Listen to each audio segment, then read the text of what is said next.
Assalamualaikum warahmatullahi wabarakatuh. Perkenalkan, saya Zuyuna Aulia Irma, CGP Angkatan 11 dari SMA Negeri 1 Losari, Jawa Tengah.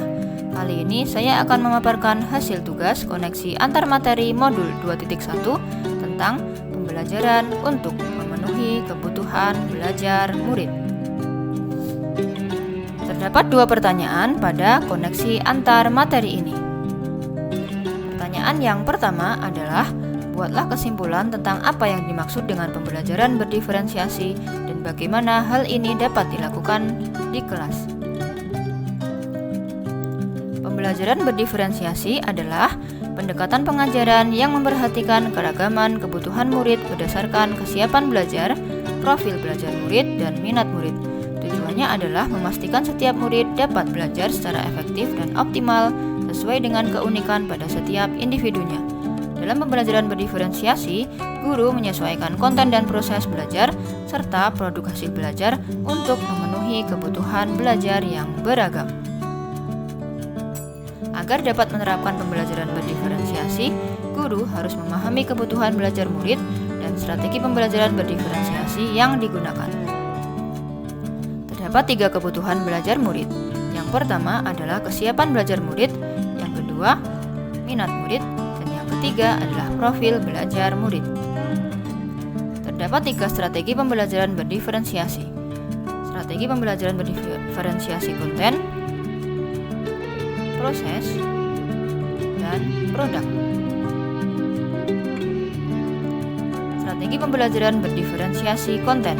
Materi yang diajarkan harus disesuaikan dengan tingkat pemahaman murid, minat murid, atau profil belajar murid. Pada pembelajaran berdiferensiasi konten ini, misalnya, dapat diterapkan dengan memberikan permasalahan yang berbeda dengan tipe yang sama pada kegiatan pembelajaran berkelompok. Permisalan yang lain, jika dalam matematika misalnya, materi SPLTV di kelompok 1 menyelesaikan menggunakan cara substitusi, kelompok 2 menggunakan eliminasi, dan kelompok 3 menggunakan metode gabungan. Strategi pembelajaran berdiferensiasi proses adalah metode yang dilakukan bersifat beragam dan bebas. Metode yang digunakan haruslah lebih dari satu. Misalnya, kita akan menggunakan metode ceramah, juga merupakan berdiferensiasi proses jika diselipi dengan PPT, video, dan lain-lain. Atau ceramah dan didampingi dengan metode tanya jawab, penugasan, dan seterusnya. Dapat juga menggunakan metode berkelompok, berbasis proyek, dan lain-lain, disesuaikan dengan kebutuhan belajar murid, yaitu kesiapan belajar, minat murid, dan profil belajar murid. Selanjutnya, strategi pembelajaran berdiferensiasi produk. Pada pembelajaran berdiferensiasi produk ini, murid diberikan kebebasan untuk menunjukkan pemahaman mereka dalam memilih variasi hasil penugasan seperti misalnya PowerPoint, poster, video, rekaman, tulisan esai, infografis, dan seterusnya. Selanjutnya, pertanyaan yang kedua, jelaskan bagaimana pembelajaran berdiferensiasi dapat memenuhi kebutuhan belajar murid dan membantu mencapai hasil belajar yang optimal.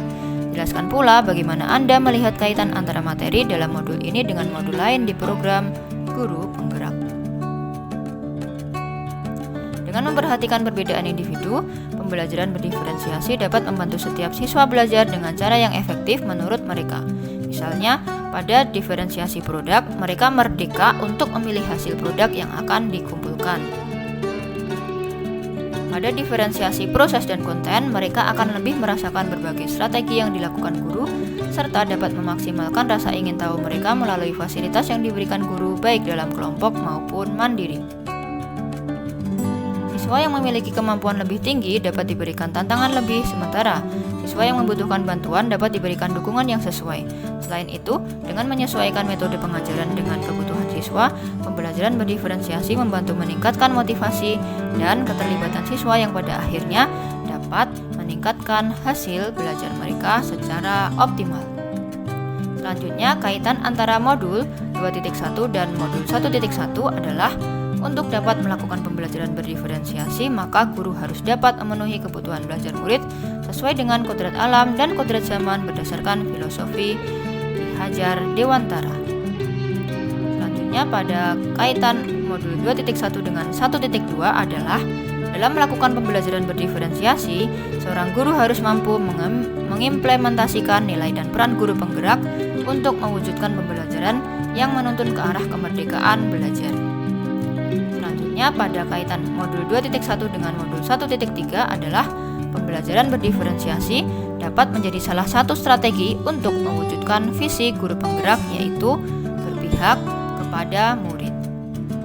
Selanjutnya pada kaitan antar modul 2.1 dan 1.4 adalah dalam melaksanakan pembelajaran berdiferensiasi, antara guru dan murid harus memiliki keyakinan kelas yang disepakati bersama agar pembelajaran dapat berjalan dengan baik dan berdampak membentuk lingkungan yang positif sesuai dengan nilai-nilai budaya positif. Sekian, terima kasih. Semoga video ini menginspirasi. Semoga lekas tergerak, terus bergerak, dan mari menggerakkan. Wassalamualaikum warahmatullahi wabarakatuh.